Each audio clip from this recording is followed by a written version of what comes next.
भारत ने जम्मू कश्मीर के पहलगाम में हुए आतंकवादी हमले का जवाब ऑपरेशन सिंदूर के जरिए दिया है। इस ऑपरेशन के तहत पाकिस्तान को धूल चटाई गई, जिसकी देश के कोने कोने में सराहना हो रही है। इसी कड़ी में योग गुरु बाबा रामदेव ने पाकिस्तान के खिलाफ चलाए गए ऑपरेशन सिंदूर को लेकर मोदी सरकार की तारीफ करते हुए पाकिस्तान को चेतावनी दे डाली है। दरअसल बाबा रामदेव हरियाणा के कुरुक्षेत्र पहुंचे थे, जहां उन्होंने बच्चों संग योग किया। बाबा रामदेव ने योग का महत्व तो समझाया ही, साथ ही उन्होंने पाकिस्तान के खिलाफ चलाए गए ऑपरेशन सिंदूर पर कहा कि जो लोग आतंकवाद की मदद कर रहे हैं, अब उनकी खैर नहीं। जिन्होंने हमारी माँ बहन बेटियों का सिंदूर छीना, उनको उनके घर में जाकर के हमने मारा है, 100-200 किलोमीटर भीतर घुस करके। तो आतंकवादियों को प्रश्रय देने वाली वहां की करप्ट भ्रष्ट सेना, वहां के करप्ट पॉलिटिशियंस, इनकी अब कोई खैर नहीं है। मोदी जी ने कह दिया अभी ऑपरेशन सिंदूर बंद नहीं हुआ है, तो ऑपरेशन सिंदूर हमारे सेना का, हमारे मिलिट्री पैरा मिलिट्री का ये शौर्य वीरता पराक्रम है। ये देश की एकता अखंडता और संप्रभुता का प्रतीक है।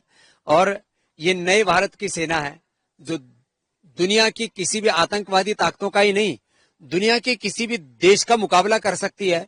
भारत एक अजेय राष्ट्र है, उसका प्रतीक है ये ऑपरेशन सिंदूर। भारत ने आत्मरक्षा भी की है और भारत की एकता और भारत की सुरक्षा, उसमें जिन्होंने भी गड़बड़ी की है उसको उनके घर में भी घुस के मारा है।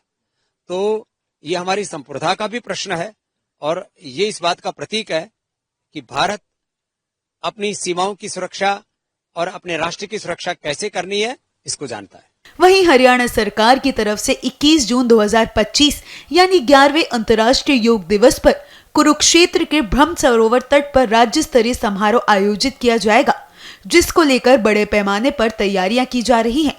इस कार्यक्रम में 1 लाख से अधिक लोगों के पहुंचने की संभावना है। इसी कड़ी में ब्रह्म सरोवर के तट पर योग सत्र का आयोजन किया गया, जिसको लेकर योग गुरु रामदेव ने योग का महत्व समझाते हुए क्या कहा, सुनिए।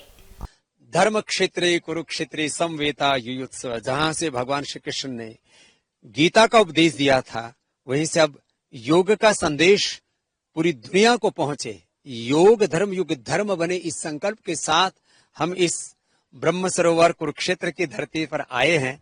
और भगवान तो कह रहे हैं समत्वम योग उच्यते योग कर्म सुकौशलम कर्मण्येवाधिकारस्ते मा फलेषु कदाचन यदा यदा हि धर्मस्य ग्लानिर्भवति भारत अभ्युत्थानम धर्मस्य तदात्मानं सृजाम्यहम् युद्धस्व विगतज्वर माम अनुस्मर युद्ध च। तो ये जो श्रीमद् भगवत गीता का संदेश है, ये जन जन तक पहुंचे, सब योगी कर्मयोगी बने, उपयोगी बने, स्वस्थ बने, समृद्ध बने, समर्थ बने, संगठित बने और एक समर्थ भारत, एक विकसित भारत के निर्माण में अपनी एक बड़ी भूमिका निभा सकें।